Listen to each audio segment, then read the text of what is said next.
ನಮಸ್ಕಾರ.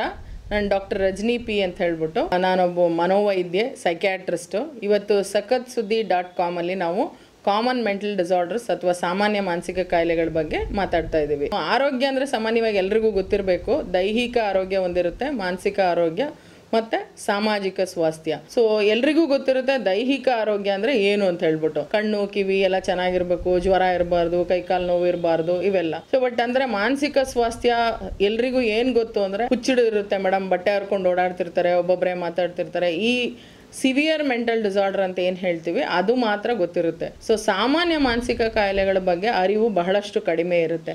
ಸೊ ಏನಪ್ಪ ಇದು ಸಾಮಾನ್ಯವಾದ ಮಾನಸಿಕ ಕಾಯಿಲೆಗಳು ಅಂತ ಅಂದರೆ, ಎಲ್ರಿಗೂ ಗೊತ್ತಿರೋ ಹುಚ್ಚು ಕಾಯಿಲೆ ಅಥವಾ ಸಿವಿಯರ್ ಮೆಂಟಲ್ ಡಿಸಾರ್ಡರ್ ಬಂದು ಒಂದು 0.9% ಅಷ್ಟೇ ಇರುತ್ತೆ. ಬಟ್ ಕಾಮನ್ ಮೆಂಟಲ್ ಡಿಸಾರ್ಡರ್ಸ್ ಉದಾಹರಣೆಗೆ ಡಿಪ್ರೆಷನ್ ಇರಬಹುದು, ಆತಂಕದ ಕಾಯಿಲೆಗಳಿರಬಹುದು, ಗೀಳು ಮನೋರೋಗ ಇರಬಹುದು, ಮದ್ಯ ಮಾದಕ ವಸ್ತು ಸೇವನೆಯ ಪ್ರಾಬ್ಲಮ್ ಇರಬಹುದು. ಇವೆಲ್ಲವೂ ಕೂಡ ಒಂದು 14% ತನಕ ಇರುತ್ತೆ. ಅಂದರೆ 100 ಜನನ ನಾವು ಭೇಟಿ ಮಾಡ್ತೀವಿ ಅಂದರೆ 14 ಜನಕ್ಕೆ ಈ ಸಾಮಾನ್ಯವಾದ ಮಾನಸಿಕ ಕಾಯಿಲೆಗಳು ಇರುತ್ತೆ. ಸೊ ಯಾಕಿದು ತುಂಬ ಮುಖ್ಯ ಅಂತ ಹೇಳಿದ್ರೆ, ಸೊ ಡಿಪ್ರೆಷನ್ ಕಾಯಿಲೆ ಉದಾಹರಣೆಗೆ ಖಿನ್ನತೆ ಕಾಯಿಲೆ ಅಂತ ಹೇಳ್ತೀವಿ. 2 ವಾರಕ್ಕಿಂತ ಜಾಸ್ತಿ ಸತತವಾದ ಬೇಜಾರು, ಅಳು ಬರೋದು, ನಿದ್ದೆ ಬರೋಲ್ಲ, ಏನು ಕೆಲಸ ಮಾಡೋಕ್ಕೂ ಇಂಟ್ರೆಸ್ಟ್ ಇರಲ್ಲ, ಯಾರಾದರೂ 4 ಜನ ಬಂದರೆ ಮಾತಾಡೋಕ್ಕೆ ಇಂಟ್ರೆಸ್ಟ್ ಇರಲ್ಲ, ಕೆಲಸ ಮಾಡೋಕ್ಕೆ ಇಂಟ್ರೆಸ್ಟ್ ಇರಲ್ಲ, ಯಾಕಪ್ಪ ಬದುಕಿದ್ದೀವಿ, ಬದುಕೇ ಬೇಜಾರಾಗ್ಬಿಟ್ಟಿದೆ, ಸತ್ತೋಗ್ಬಿಡ್ಬೇಕು, ಆತ್ಮಹತ್ಯೆ ಮಾಡ್ಕೋಬೇಕು. ಸೊ ಈ ರೀತಿ ಎಲ್ಲ ಆಲೋಚನೆ ಬರ್ತಾ ಇರುತ್ತೆ. ಸೊ ನೀವೇ ಯೋಚನೆ ಮಾಡಿ, ಈ ಥರ ಎಲ್ಲ ಆಲೋಚನೆ ಬರ್ತಾ ಇತ್ತು ಅಂದರೆ ನೆಮ್ಮದಿಯಾಗಿ ಜೀವನ ಮಾಡೋಕ್ಕಾಗತ್ತಾ, ಏನಾದರೂ ಕೆಲಸ ಮಾಡೋಕ್ಕಾಗತ್ತಾ, ನಮ್ಮ ಪೊಟೆನ್ಷಿಯಲ್ಗೆ ವರ್ಕ್ ಮಾಡೋಕ್ಕಾಗತ್ತಾ? ಮತ್ತು ಉದಾಹರಣೆಗೆ ಇದನ್ನು ಟ್ರೀಟ್ ಮಾಡದೆ ಹೋದರೆ ಏನಾಗುತ್ತೆ, ಆತ್ಮಹತ್ಯೆ ಮಾಡಿಕೊಂಡು ಜೀವವನ್ನೇ ಕಳ್ಕೋಬಹುದು. ಟ್ರೀಟ್ಮೆಂಟ್ ಇರುವಾಗ ಕೆಮ್ಮು, ಜ್ವರ, ಈ ಥರ ಸಾಮಾನ್ಯ ಒಂದು ದೈಹಿಕ ಕಾಯಿಲೆಗಳಿಗೆ ಮಾನಸಿಕ ಕಾಯಿಲೆಗಳು ಬರಬಹುದು. ಸೊ ಈ ಥರ ಆದಾಗ ಏನು ಮಾಡಬೇಕು ನೀವು ಅಂತ ಒಂದು ಪ್ರಶ್ನೆ ಕೇಳಬಹುದು. ಸೊ ಮನೋವೈದ್ಯರ ಹತ್ರ ಹೋಗಬಹುದು, ಕೌನ್ಸಿಲಿಂಗ್ ಮಾಡಿಸ್ಕೋಬಹುದು, ಮೆಡಿಸಿನ್ಸ್ನ ತೊಗೋಬಹುದು. ಸೊ ಯಾಕೆ ಈ ಕಾಯಿಲೆಗಳೆಲ್ಲ ಬರುತ್ತೆ ಅದೊಂದು ಪ್ರಶ್ನೆ ಕೇಳಬಹುದು. ಸೊ ಇದಕ್ಕೆ ಒಂದು ಸೈಂಟಿಫಿಕ್ ಆಗಿ ಒಂದು ರೀಸನ್ಸ್ ಇದೆ. ಸೊ ತಂದೆ ತಾಯಿಯಿಂದ ಜೆನೆಟಿಕ್ ಆಗಿ ಒಂದು ಕಾಂಪೊನೆಂಟ್ ಬರಬಹುದು, ಇಲ್ಲ ಒತ್ತಡಗಳು ವಿಪರೀತ ಆದಾಗ ಅದನ್ನು ಸರಿಯಾಗಿ ನಿಭಾಯಿಸದೆ ಹೋದರೆ ಬ್ರೈನಲ್ಲಿ ಮೆದುಳಿನ ನ್ಯೂರೋಕೆಮಿಕಲ್ಸ್ ಅಥವಾ ಸೆರೋಟೋನಿನ್, ಡೋಪಮಿನ್ ಈ ಥರ ಎಲ್ಲ ಹೇಳ್ತೀವಿ, ಅದು ಏರುಪೇರು ಆದಾಗ ಸಾಮಾನ್ಯ ಮಾನಸಿಕ ಕಾಯಿಲೆಗಳು ಬರೋ ಚಾನ್ಸಸ್ ಜಾಸ್ತಿ ಇರುತ್ತೆ. ಮತ್ತು ಬ್ರೈನಿಗೆ ಏಟು ಬಿದ್ದಾಗ, ಹೆಡ್ ಇಂಜುರಿ ಆದಾಗ, ಫಿಟ್ಸ್ ಬಂದಾಗ, ಮತ್ತು ಮೆದುಳಿಗೆ ಜ್ವರ ಬಂದಾಗ, ಸೊ ಇವೆಲ್ಲವೂ ಆದಾಗ ಮಾನಸಿಕ ಕಾಯಿಲೆಗಳು ಬರೋ ಚಾನ್ಸಸ್ ಜಾಸ್ತಿ ಇರುತ್ತೆ. ಈಗ ಡಿಪ್ರೆಷನ್ ಕಾಯಿಲೆ ಬಗ್ಗೆ ನಾವು ತಿಳ್ಕೊಂಡ್ವಿ. ಹಾಗಾದರೆ ಡಾಕ್ಟ್ರೆ ಯಾರಾದರೂ ಆತ್ಮಹತ್ಯೆ ಮಾಡ್ಕೊಳ್ತಾ ಇರೋವಾಗ ಕೆಲವರು ಅದನ್ನು ಬಹಳ ಲೈಟಾಗಿ ತಗೋತಾರೆ.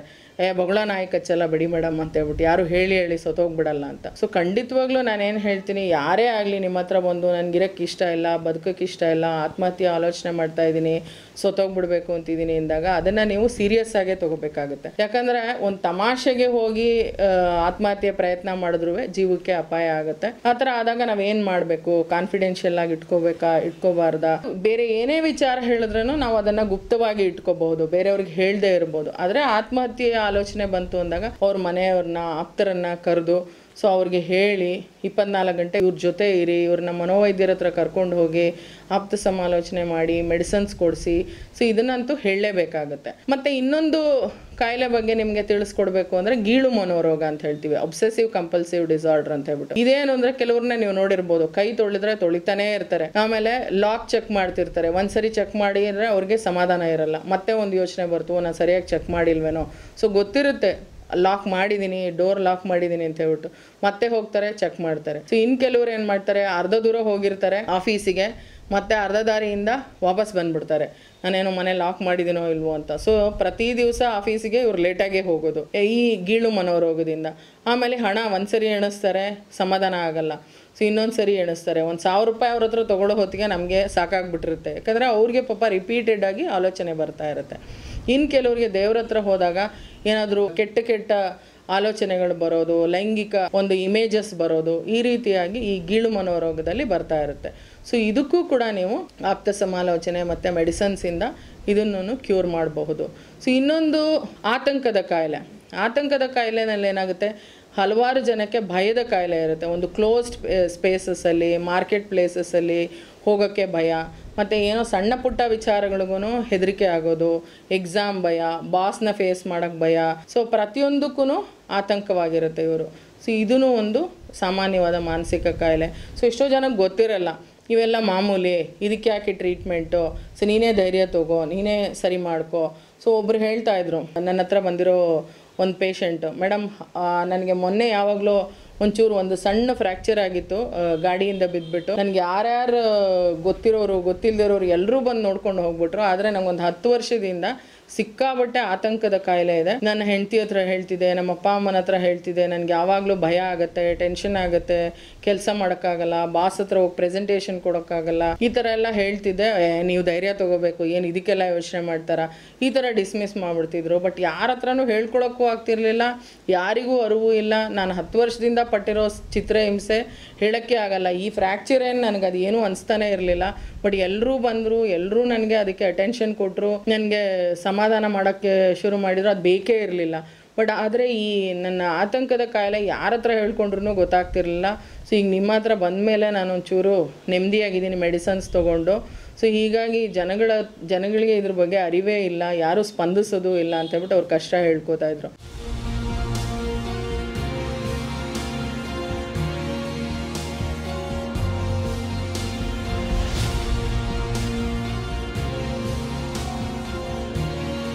ಇನ್ನೊಂದು ಬಹುಮುಖ್ಯವಾದದ್ದು ಏನು ಅಂದರೆ ಮದ್ಯ ಮಾದಕ ವಸ್ತು ಸೇವನೆ. ಇದು ಹೇಗೆ ಶುರುವಾಗುತ್ತಪ್ಪ ಅಂದರೆ ಹಲವಾರು ಕಾರಣ. ಈಗ ತುಂಬ ಆತಂಕಕಾರಿ ಏನು ಅಂದರೆ ಸುಮಾರು 9 ವರ್ಷದಿಂದನೇ ಮಕ್ಕಳಿಂದನೇ ಸುಮಾರು ಜನ ಮಕ್ಕಳು ಶುರು ಮಾಡ್ತಿದ್ದಾರೆ. ಹೇಗೆ ಅಂದರೆ ತಂದೆ ತಾಯಿನ ಅನುಕರಣೆ ಮಾಡಿಕೊಂಡು ಕೆಲವು ಮಕ್ಕಳು ಶುರು ಮಾಡುತ್ತವೆ, ಕೆಲವು ಮಕ್ಕಳು ಕ್ಯೂರಿಯಾಸಿಟಿಗೆ ಶುರು ಮಾಡ್ತಾರೆ, ಕೆಲವು ಮಕ್ಕಳು ಒತ್ತಡ ಜಾಸ್ತಿ ಆದಾಗ ಶುರು ಮಾಡ್ತಾರೆ, ಇನ್ನು ಕೆಲವರು ಅವ್ರ ಫ್ರೆಂಡ್ಸು ಸಿಗರೇಟ್ ಸೇರ್ತಿರ್ತಾರೆ, ಅಥವಾ ಆಲ್ಕೋಹಾಲ್ ತಗೋತಿರ್ತಾರೆ, ಅಥವಾ ಗಾಂಜಾ ತಗೋತಿರ್ತಾರೆ. ಸೊ ಇವು ಜಾಸ್ತಿ ಆಗ್ತಾ ಇದೆ. ಸೊ ಏನು ಮುಖ್ಯವಾಗಿ ಏನು ತಿಳ್ಕೊಬೇಕು ಅಂದರೆ ಈ ಎಲ್ಲದಕ್ಕಿಂತ ಮೋಸ್ಟ್ ಅಡಿಕ್ಟಿವ್, ಬಹಳಷ್ಟು ಕಷ್ಟ ಬಿಡಲಿಕ್ಕೆ ಅಂದರೆ ನೀವು ಯೋಚನೆ ಮಾಡ್ತಾ ಇರ್ಬೋದು ಯಾವ ಒಂದು ವಸ್ತು ಅಂತ. ಸೊ ಅದು ಗಾಂಜಾ ಅಲ್ಲ, ಅಥವಾ ಚರಸ್ ಅಲ್ಲ, ಇಲ್ಲ ಆಲ್ಕೋಹಾಲ್ ಅಲ್ಲ, ಸಿಗರೇಟು, ಬೀಡಿ, ತಂಬಾಕು. ಸೊ ಇವು ಮೋಸ್ಟ್ ಅಡಿಕ್ಟಿವ್ ಸಬ್ಸ್ಟೆನ್ಸಸ್ಸು. ಅದನ್ನು ಬಿಡೋದಕ್ಕೆ ಬಹಳಷ್ಟು ಕಷ್ಟ ಆಗುತ್ತೆ. ಏನು ತಿಳ್ಕೊಬೇಕು ಅಂದರೆ ಅದನ್ನು ಶುರು ಮಾಡದೇ ಇರೋದು ಬಹಳಷ್ಟು ಒಳ್ಳೆಯದು. ಹೇಗೆ ಶುರುವಾಗುತ್ತೆ ಅಂದರೆ ಮೊದಲು 1 ಸಿಗರೇಟು ಅಥವಾ 30 ml ಆಲ್ಕೋಹಾಲು ಹೀಗೆ ಶುರುವಾಗುತ್ತೆ. ನೆಕ್ಸ್ಟು 1 ವಾರ ಆದಮೇಲೆ ಟಾಲರೆನ್ಸ್ ಡೆವಲಪ್ ಆಗಿಬಿಡುತ್ತೆ.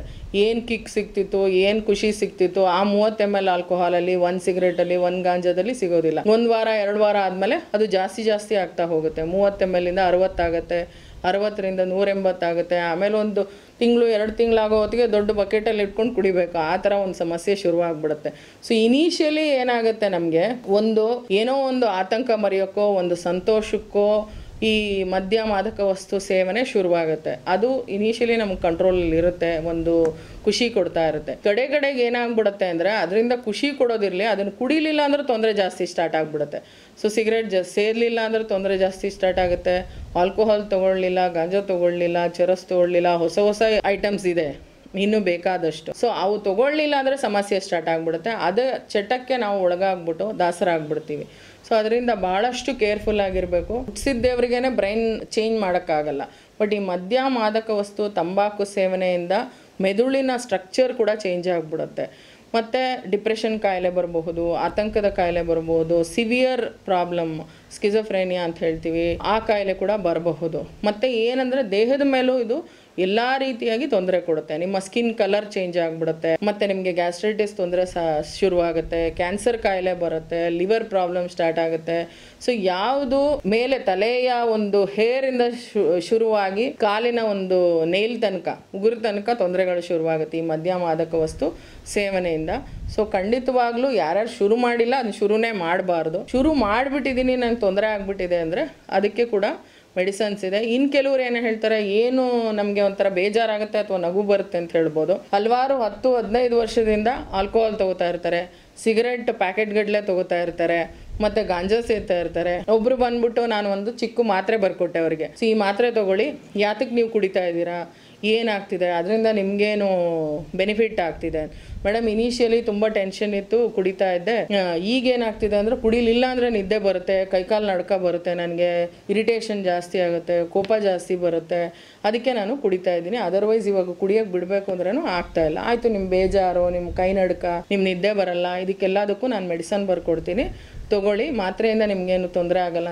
ಮೇಡಮ್ ಇದರಲ್ಲೇನು ಸೈಡ್ ಎಫೆಕ್ಟ್ ಇಲ್ವಾ ಅಂತ ಕೇಳ್ತಾ ಇದ್ರು. ಸೊ ವರ್ಷಗಟ್ಲೆಯಿಂದ ಇವರು ಸಿಗರೇಟ್ ಸೇದಿದ್ದಾರೆ, ಆಲ್ಕೋಹಾಲ್ ತೊಗೊಂಡಿದ್ದಾರೆ, ಇಲ್ಲ ಮಾಡಿದ್ದಾರೆ, ಅದ್ರ ಬಗ್ಗೆ ಯಾವತ್ತೂ ಅವರು ಯೋಚನೆನೇ ಮಾಡಲಿಲ್ಲ. ಇದು ಎಫೆಕ್ಟ್ ಏನು ಸೈಡ್ ಎಫೆಕ್ಟ್ ಇದೆಯಾ ಇಲ್ವಾ ಅಂತ ಹೇಳ್ಬಿಟ್ಟು. ಈಗ ಒಂದು ಮಾತ್ರೆ ತೊಗೊಳಕ್ಕೆ ಅವರು ಪ್ರಶ್ನೆ ಕೇಳ್ತಾಯಿದ್ರು. ಸೊ ಏನು ಮಾಡೋದು, ಸೈಕ್ಯಾಟ್ರಿಸ್ಟ್ ಅಲ್ವಾ, ಬೇಜಾರು ಮಾಡ್ಕೊಳ್ಳೋಂಗಿಲ್ಲ, ಬೈಯೋ ಹಂಗೂ ಇಲ್ಲ.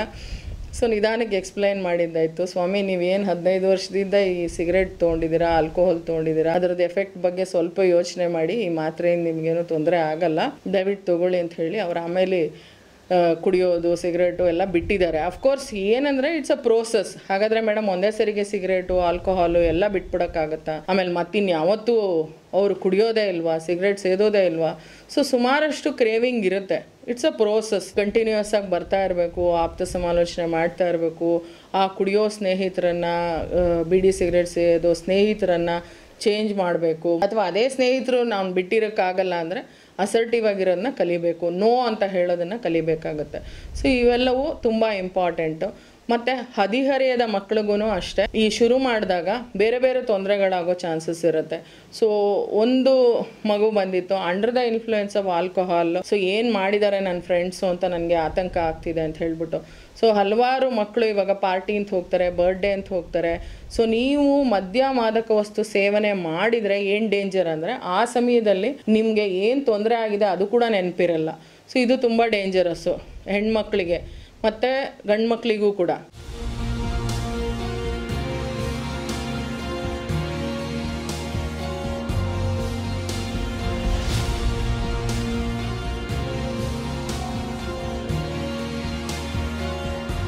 ಸೊ ಒಬ್ಬರು ಏನೋ ಮಾಡಿದ್ರು, ಕುಡಿದ್ಬಿಟ್ಟು ಒಂದು ಗಾಡಿನಲ್ಲಿ ಮಲಗಿದ್ರು, ಕ್ವೈಟ್ ರಿಚ್ ಪರ್ಸನ್. ಸೊ ಅವ್ರಿಗೆ ಬೆಳಗ್ಗೆ ಎದ್ದು ನೋಡ್ಕೊಂಡಿದ್ದಾರೆ, ಇದು ಕುತ್ತಿಗೆನಲ್ಲಿ ಸರಾನೂ ಇಲ್ಲ, ಇನ್ನು ಏನೂ ಇಲ್ಲ. ಸೊ ಏನು ಹೇಳಲಿಕ್ಕೆ ಬಯಸ್ತೀನಿ ಅಂದರೆ, ಸರ ಹೋದರೆ ಹೋಯಿತು, ಬಟ್ ಬೇರೆ ಏನಾದರೂ ತೊಂದರೆಗಳಾಯಿತು ಅಂದರೆ, ಇರ್ರಿವರ್ಸಿಬಲ್ ತೊಂದರೆಗಳಾಯಿತು ಅಂದರೆ ಕಷ್ಟ ಆಗುತ್ತೆ. ಅದರಿಂದ ಮದ್ಯ ಮಾದಕ ವಸ್ತು ಸೇವನೆಯನ್ನು ಮಾಡೋದು ನಿಲ್ಲಿಸಬೇಕು. ಅದಕ್ಕೆ ಸಹಾಯ ಕೂಡ ಇದೆ. ಇನ್ನೊಂದೇನೆಂದರೆ ಹೈಪೋಕಾಂಡ್ರಿಯಾಸಿಸ್ ಅಂತ ಹೇಳ್ತೀವಿ. ಸೊ ಇದೇನಾಯಿತು ಅಂದರೆ, ಉದಾಹರಣೆಗೆ ಒಂದು ಸಣ್ಣ ಪ್ರಾಬ್ಲಮ್ ಬಂದಿರುತ್ತೆ, ಕೆಮ್ಮು ನೆಗಡಿ ಏನೋ ಬಂದಿರುತ್ತೆ. ಸೊ ಕೆಮ್ಮು ಬಂದ ತಕ್ಷಣ ಏನಾಗುತ್ತೆ, ಓ ನನಗೆ ಕ್ಯಾನ್ಸರ್ ಇರಬಹುದು, ನನಗೆ ಇನ್ನೇನೋ ಕಾಯಿಲೆ ಇರ್ಬೋದು. ಇದಕ್ಕೆ ಹೈಪೋಕಾಂಡ್ರಿಯಾಸಿಸ್ ಅಂತ ಹೇಳ್ತೀವಿ. ಏನೋ ಒಂದು ಸಣ್ಣ ಸಮಸ್ಯೆನ ಅವರು ಲಾಸ್ಟ್ ಏನು ಕ್ಯಾನ್ಸರ್ ಕಾಯಿಲೆ ಬಂದಿರ್ಬೋದು, ಈ ಥರ ಭಯ ಸ್ಟಾರ್ಟ್ ಆಗೋದು. ಅಕಸ್ಮಾತ್ ಎಲ್ಲೋ ಹೋಗಿ ಬಂದಿರ್ತಾರೆ, ಯಾರ ಜೊತೆನೋ ಸ್ವಲ್ಪ ಸಲಿಗೆಯಿಂದ ನಡ್ಕೊಂಡಿರ್ತಾರೆ, ಓ ನಂಗೆ HIV ಕಾಯಿಲೆ ಬಂದಿರಬಹುದು. ಸೊ ಈ ಥರ ಡಾಕ್ಟರ್ ಶಾಪಿಂಗ್, ಒಂಚೂರು ಗ್ಯಾಸ್ಟ್ರೈಟಿಸ್ ಆಗಿರುತ್ತೆ, ಎಲ್ಲೋ ಒಂಚೂರು ಎದೆನೋ ಬಂದಿರುತ್ತೆ, ಪದೇ ಪದೇ ಪದೇ ಡಾಕ್ಟರ್ ಹತ್ರ ಹೋಗ್ತಿರ್ತಾರೆ. ಪ್ಯಾನಿಕ್ ಅಟ್ಯಾಕ್ ಸ್ಟಾರ್ಟ್ ಆಗುತ್ತೆ. ಸಡನ್ನಾಗಿ ದಡ ದಡ ದಡ ಹೊಡ್ಕೊಳ್ಳೋದು, ಕೈಕಾಲ ನಡ್ಕೊ ಬರೋದು, ಬೆವುತ್ಕೊಂಡ್ಬಿಡೋದು, ಮತ್ತು ಇನ್ನೇನು ಸತ್ತೇ ಹೋದೆ ಅಂತ ಹೇಳೋದು, ಅದನ್ನು ಪ್ಯಾನಿಕ್ ಡಿಸಾರ್ಡರ್ ಅಂತ ಹೇಳ್ತೀವಿ. ಆವಾಗ ಏನು ಮಾಡ್ತಾರೆ, ಅವರು ಮಧ್ಯರಾತ್ರಿ ಇರ್ಬೋದು ಹೋಗೋದು, ಬ್ಲಡ್ ಚೆಕ್ ಮಾಡಿಸೋದು, ECG ಮಾಡಿಸೋದು, ಹಾರ್ಟ್ ಅಟ್ಯಾಕ್ ಆಗಿಬಿಟ್ಟಿದೆ ನನಗೆ ನೋಡಿ ಅಂತ ಹೇಳೋದು. ಡಾಕ್ಟ್ರ್ ಎಷ್ಟೇ ಹೇಳಿದ್ರೂ ಅವ್ರಿಗೆ ನಂಬಿಕೆ ಬರೋದಿಲ್ಲ. ಮತ್ತು ಈ ಹೈಪೋಕಾಂಡ್ರಿಯಾಸಿಸ್ ಅಂತ ನಾನೇನು ಹೇಳಿದೆ, ನನಗೇನೋ ಕಾಯಿಲೆ ಬಂದುಬಿಟ್ಟಿದೆ, ಯಾವ ಡಾಕ್ಟ್ರಿಗೂ ಗೊತ್ತಾಗ್ತಿಲ್ಲ, ದೊಡ್ಡ ಕಾಯಿಲೆ ಬಂದಿದೆ. ಸೊ ಇದೂ ಒಂದು ಮಾನಸಿಕ ತೊಂದರೆ. ಇವೆಲ್ಲಕ್ಕೂ ಕೂಡ ಆಪ್ತ ಸಮಾಲೋಚನೆ ಮತ್ತು ಮೆಡಿಸನ್ಸ್ನ ತೊಗೋಬೇಕಾಗತ್ತೆ. ಇನ್ನೊಂದು ಭಾಳಷ್ಟು ಇಂಪಾರ್ಟೆಂಟ್ ಏನಂದರೆ, ಈ ಹದಿಹರೆಯದ ವಯಸ್ಸಲ್ಲಿ ಏನಾಗುತ್ತೆ, ಹಾರ್ಮೋನಲ್ ಚೇಂಜಸ್ ಆಗುತ್ತೆ. ಇದೊಂಥರ ವಸಂತ ಕಾಲ ಇದ್ದಂಗೆ. ಸೊ ಎಲ್ಲ ದೈಹಿಕ ಬದಲಾವಣೆಗಳಾಗ್ತಾ ಇರುತ್ತೆ, ಮಾನಸಿಕ ಬದಲಾವಣೆಗಳಾಗ್ತಾ ಇರುತ್ತೆ. ಸೊ ಆ ಹೆಣ್ಮಕ್ಳಿಗೆ ಗಂಡು ಮಕ್ಕಳ ಮೇಲೆ, ಗಂಡು ಮಕ್ಕಳಿಗೆ ಹೆಣ್ಮಕ್ಳ ಮೇಲೆ ಆ ಒಂದು ಅಟ್ರಾಕ್ಷನ್ ಸ್ಟಾರ್ಟ್ ಆಗಿರುತ್ತೆ. ಬಟ್ ಏನಂದರೆ, ಕೆಲವು ಟೀಚರ್ಸೇನೆ ಮುಜುಗರ ಪಡ್ತಾ ಇರ್ತಾರೆ ಇದ್ರ ಬಗ್ಗೆ ಮಾತಾಡೋದಕ್ಕೆ. ಸೊ ಯಾರೋ ಒಬ್ರು ಟೀಚರ್ನ ನಾನು ಕೇಳ್ತಾ ಇದ್ದೆ, ಸ್ಕೂಲಲ್ಲಿ ಇಂಟ್ರ್ಯಾಕ್ಟ್ ಮಾಡ್ತಾ ಇದ್ದೆ. ಒಬ್ಳು ಹುಡುಗಿ ಹೇಳ್ತಿದ್ಲು, ಅವಳು ಒಬ್ಬ ಹುಡುಗನ ಲವ್ ಮಾಡ್ತಿದ್ದೀನಿ ಅಂತ, ಏನು ಮಾಡಬೇಕು ಮೇಡಮ್, ತಪ್ಪಲ್ವಾ ಮೇಡಮ್, ಹೋಗ್ಬಿಟ್ಟು ಈ ಏಜಲ್ಲಿ ಹಿಂಗೆಲ್ಲ ಮಾಡ್ತಾವೆ ಈ ಹುಡುಗರು, ಏನು ಮಾಡಬೇಕು, ಹೆಂಗೆ ಏನು? ಸೊ ಫುಲ್ಲು ರಿಯಾಕ್ಟ್ ಮಾಡೋಕ್ಕೆ ಶುರು ಮಾಡಿಬಿಟ್ರು. ಸೊ ಟೀಚರ್ಸೇ ಈ ಥರ ರಿಯಾಕ್ಟ್ ಮಾಡೋಕ್ಕೆ ಶುರು ಮಾಡಿಬಿಟ್ರೆ ಕಷ್ಟ ಆಗುತ್ತೆ. ಸೊ ಏನು ಅರ್ಥ ಮಾಡ್ಕೋಬೇಕು ಅಂದರೆ, ಈ ಹದಿಹರೆಯದ ವಯಸ್ಸಲ್ಲಿ ಆಪೋಸಿಟ್ ಸೆಕ್ಸ್, ಹುಡುಗಿಗೆ ಹುಡುಗನ ಬಗ್ಗೆ, ಹುಡುಗನಿಗೆ ಹುಡುಗಿ ಬಗ್ಗೆ ಅಟ್ರಾಕ್ಷನ್ ಆಗೋದು ನಾರ್ಮಲ್ಲು. ಬಟ್ ಎಲ್ಲಿ ತನಕ ಹೋಗಬೇಕು, ಸ್ನೇಹದ ತನಕ ಹೋಗ್ಬೋದು, ಸ್ನೇಹದಿಂದ ಮುಂದಕ್ಕೆ ಹೋಗೋದು ಕಷ್ಟ. ಬಟ್ ಹೇಗೆ ಕಂಡುಹಿಡಿಯೋದು ಮೇಡಮ್ ಅಂತ ಕೇಳ್ಬೋದು ಹುಡುಗಿಯರು, ಹುಡುಗರು, ಹದಿಹರೆಯದ ವಯಸ್ಸವರು. ನಾವು ಮೂವ್ ಆಗ್ತಿದ್ದೀವಿ, ಬೇರೆ ಸ್ಟೇಜ್ಗೆ ಹೋಗ್ತಿದ್ದೀವಿ, ಒಂದೇ ಸರಿ ಆ ಒಂದು ಲವ್ ಅಥವಾ ಪ್ರೇಮಕ್ಕೆ ಹೋಗಲ್ಲ. ಮೊದಲು ಸ್ನೇಹದಲ್ಲಿರುತ್ತೆ, ನೆಕ್ಸ್ಟ್ ಲೆವೆಲ್ಗೆ ಹೋಗುತ್ತೆ, ಈ ಥರ ಸ್ಟೇಜಸ್ಸಲ್ಲಿ ಹೋಗ್ತಾ ಇರುತ್ತೆ. ಸೊ ಯಾವುದೇ ವಿಷಯ ನಿಮ್ಮ ತಂದೆ ತಾಯಿಗೆ ಹೇಳಬಾರ್ದು, ನಾ ಇದನ್ನು ಮುಚ್ಚಿಡಬೇಕು ಅಂತ ನಿಮ್ಗೆ ಅನಿಸ್ತು ಅಂದರೆ ಅದನ್ನು ಮಾಡಬಾರ್ದು. ಒಂದು ಉದಾಹರಣೆ ಕೊಡ್ತೀನಿ. ಇವಾಗ ನಿಮಗೆ ಒಳ್ಳೆ ಸ್ನೇಹಿತ ಒಬ್ಬ ಹುಡುಗ ಇದ್ದಾನೆ, ಹಾಗಾದ್ರೆ ಗಂಡು ಹುಡುಗರು ಸ್ನೇಹಿತರೇ ಇರಬಾರ್ದಾ? ಆ ಥರ ಅಲ್ಲ. ನೀವು ಓದ್ಬೋದು, ಬರಿಬೋದು, ಜೊತೆಯಲ್ಲಿ ಕೂತ್ಕೊಂಡು ಡಿಸ್ಕಸ್ ಮಾಡಬಹುದು, ಪ್ರೊಡಕ್ಟಿವ್ ಆಗಿ ಏನು ಬೇಕಾದರೂ ಮಾಡಬಹುದು. ಬಟ್ ಅದೇ ಹುಡುಗ ಸ್ನೇಹ ಜಾಸ್ತಿ ಆಗ್ಬಿಟ್ಟು, ಬಾ ನಾವಿವತ್ತು ಒಂದು ಪಿಕ್ಚರ್ಗೆ ಹೋಗೋಣ, ಜೊತೆಯಲ್ಲಿ ಒಂದು ಮೂವಿ ಥಿಯೇಟ್ರಿಗೆ ಹೋಗೋಣ, ನಿಮ್ಮ ಅಪ್ಪ ಅಮ್ಮಂಗೆ ಹೇಳಬೇಡ, ಬಂಕ್ ಮಾಡೋಣ, ಈ ಥರ ಎಲ್ಲ ಹೇಳಿದಾಗ ನೀವು ಯೋಚನೆ ಮಾಡಬೇಕು. ಓಕೆ, ನಾ ಇನ್ನು ಅಪ್ಪ ಅಮ್ಮನ ಹತ್ರ ಶೇರ್ ಮಾಡಬಹುದಾ? ನಿಮ್ಗೆ ಅನ್ಸುತ್ತೆ ಓಕೆ ಅಪ್ಪ ಅಮ್ಮ ಇದನ್ನು ಒಪ್ಕೊಳ್ಳಲ್ಲ, ಹೋಗಬಾರ್ದು, ಇದೊಂದು ತಪ್ಪಿರ್ಬೋದು. ಸೊ ಆ ಥರ ಇದ್ದಾಗ ಐ ಥಿಂಕ್ ನೀವು ಅದನ್ನು ಮುಂದುವರ್ಸಕ್ಕೆ ಹೋಗಬಾರ್ದು, ಅಲ್ಲಿಗೆ ನಿಲ್ಲಿಸ್ಕೋಬೇಕಾಗತ್ತೆ. ಸೊ ಈ ಒಂದು ಚಕ್ಕಿತ್ತು ಅಂದರೆ ನಿಮ್ಗೆ ಏನೂ ತೊಂದರೆ ಆಗಲ್ಲ. ಸೊ ಮುಂದುವರೆದು ಹಂಗೂ ಆಕರ್ಷಣೆ ಜಾಸ್ತಿಯಾಗಿ ಲೈಂಗಿಕ ಕ್ರಿಯೆನಲ್ಲಿ ತೊಡಕೊಂಡು ಈ ಥರ ಎಲ್ಲ ಒಂದು ತೊಂದರೆಗೆ ಒಳಗಾಗಬಾರ್ದು.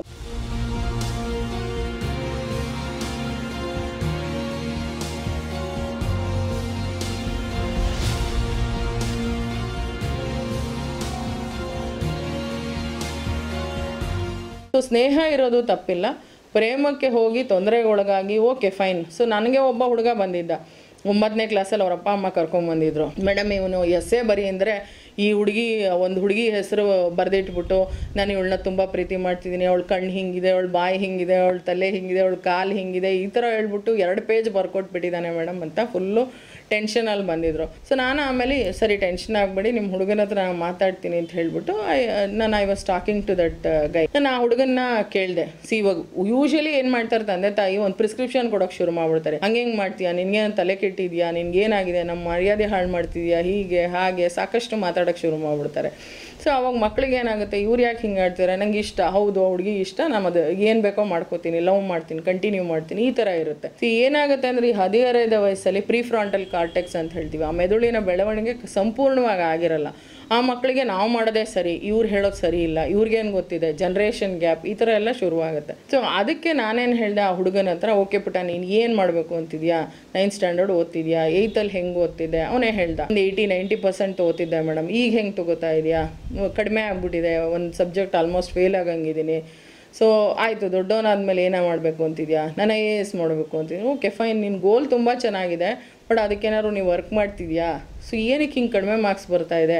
ಸೊ ದೆನ್ ಅವನೇ ಒಂದು ಕ್ಯಾಲ್ಕುಲೇಷನ್, ಅವನೇ ಅನಲೈಸ್ ಮಾಡ್ಕೊಂಡು ಸೊ ಅವನೇ ಹೇಳ್ದ, ಮೇಡಮ್ ಈ ಲವ್ ಎಲ್ಲ ಐ ಥಿಂಕ್ ಮಾಡಬಾರ್ದು ಅನಿಸುತ್ತೆ, ನನ್ನ ಗೋಲೇ ಬೇರೆ ಇದೆ. ನಾನು ಹಂಗೂ ಹೇಳ್ದೆ, ಓಕೆ ಫೈನ್, ನೀನು ಲವ್ ಮಾಡ್ತಿದ್ಯಲ್ವಾ, ತುಂಬ ಇಷ್ಟಪಟ್ಟಿದ್ಯಲ್ಲ, ಆಯಿತು ಓದೋದೆಲ್ಲ ಬಿಟ್ಬಿಡು, ಅವರಪ್ಪ ಅಮ್ಮನ ಹತ್ರನೂ ಮಾತಾಡೋಣ, ಮದುವೆ ಆಗ್ಬಿಡು ಬೆಸ್ಟು ಅಂತ ಹೇಳಿ. ಸೊ ಹೀ ರಿಯಲೈಸ್ಡ್ ಆವಾಗ, ಓಕೆ ಮೇಡಮ್ ನಾನು ಐ ಥಿಂಕ್ ಇದು ದಾರಿ ಸರಿ ಇಲ್ಲ ಅನಿಸುತ್ತೆ, ನಾನು ಆದಷ್ಟು ಸ್ಲೋ ಆಗಿ ಕಡಿಮೆ ಮಾಡ್ಕೋತೀನಿ, ಮತ್ತು ನಾನು ಓದೋಕ್ಕೆ ಶುರು ಮಾಡ್ತೀನಿ ಅಂತ ಹೇಳ್ಬಿಟ್ಟು. ಬಟ್ ಮನಸ್ಸನ್ನು ಚೇಂಜ್ ಮಾಡೋದು ಅಷ್ಟು ಸುಲಭನಾ, ಒಂದೇ ದಿವಸಕ್ಕಾಗತ್ತಾ? ಖಂಡಿತ ಸಾಧ್ಯ ಇಲ್ಲ.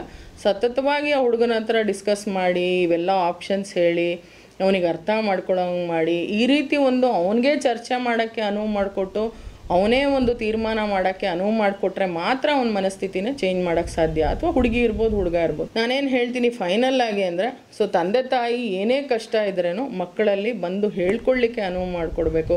ಒಂದೇ ಸರಿ 5th ಲೆವೆಲ್ ರಿಯಾಕ್ಷನ್ನು, ಹೊಡಿಯೋಕ್ಕೋ ಬೈಯೋಕ್ಕೋ ಹೋಗ್ಬಿಟ್ರೆ ಕಷ್ಟ ಆಗುತ್ತೆ. ಸೊ ಏನು ಅಂತ ಡಿಸ್ಕಷನ್ ಮಾಡಿ ಅವ್ರಿಗೊಂದು ಸಲಹೆ ಕೊಟ್ಟರೆ ಖಂಡಿತವಾಗ್ಲೂ ಅದು ಸುಖಾಂತ್ಯವಾಗುತ್ತೆ, ಇಲ್ಲ ಅಂದರೆ ಕಷ್ಟ ಆಗುತ್ತೆ ಹೇಳೋಕ್ಕೆ ಬಯಸ್ತೀನಿ. ಸೊ ಒಟ್ಟಾರೆ ಒಂದು ಕಿವಿ ಮಾತು ಏನು ಹೇಳ್ತೀನಿ ಅಂದರೆ, ಈ ಸಾಮಾನ್ಯ ಮಾನಸಿಕ ಕಾಯಿಲೆಗಳ ಬಗ್ಗೆ ಪ್ರತಿಯೊಬ್ಬರಿಗೂ ಅರಿವಿರಬೇಕು. ಸೊ ಇದು ಒಂದು ಮೆದುಳಿನ ರಾಸಾಯನಿಕ ಬದಲಾವಣೆಯಿಂದ ಆಗುತ್ತೆ. ಯಾವುದೇ ಹಲವಾರು ಕಾರಣ ಇರಬಹುದು, ಡಿಪ್ರೆಷನ್ ಇರ್ಬೋದು, ಆತಂಕ ಇರ್ಬೋದು, ಮದ್ಯ ಮಾದಕ ವಸ್ತು ಸೇವನೆ ಇರ್ಬೋದು, ಮಕ್ಕಳಲ್ಲಿ ಹದಿಹರೆಯದ ತೊಂದರೆ ಇರ್ಬೋದು, ಲೈಂಗಿಕ ತೊಂದರೆ ಇರ್ಬೋದು, ಯಾವುದೇ ಇದ್ದರೂ ಕೂಡ ಇದಕ್ಕೆ ಆಪ್ತ ಸಮಾಲೋಚನೆ ಇದೆ, ಚಿಕಿತ್ಸೆ ಇದೆ, ಖಂಡಿತವಾಗ್ಲೂ ಗುಣ ಆಗುತ್ತೆ. ಮತ್ತು ಒಂದೇ ದಿನಕ್ಕೆ ಮಂತ್ರ ಆಗೋದಿಲ್ಲ. ಒಂದ್ಸರಿ ಮೆಡಿಸಿನ್ ಶುರು ಮಾಡಿದರೆ ಅಟ್ಲೀಸ್ಟ್ ಒಂದು 6 ತಿಂಗಳು ಮನೋವೈದ್ಯರ ಜೊತೆ ಆಪ್ತ ಸಮಾಲೋಚನೆ ಚಿಕಿತ್ಸೆನ ಕಂಟಿನ್ಯೂ ಮಾಡಿದ್ರೆ ಖಂಡಿತವಾಗ್ಲೂ ನಿಮ್ಮ ಕ್ವಾಲಿಟಿ ಆಫ್ ಲೈಫ್ ಇಂಪ್ರೂವ್ ಆಗುತ್ತೆ, ನಿಮ್ಮ ಜೀವನನೂ ಚೆನ್ನಾಗಿರುತ್ತೆ.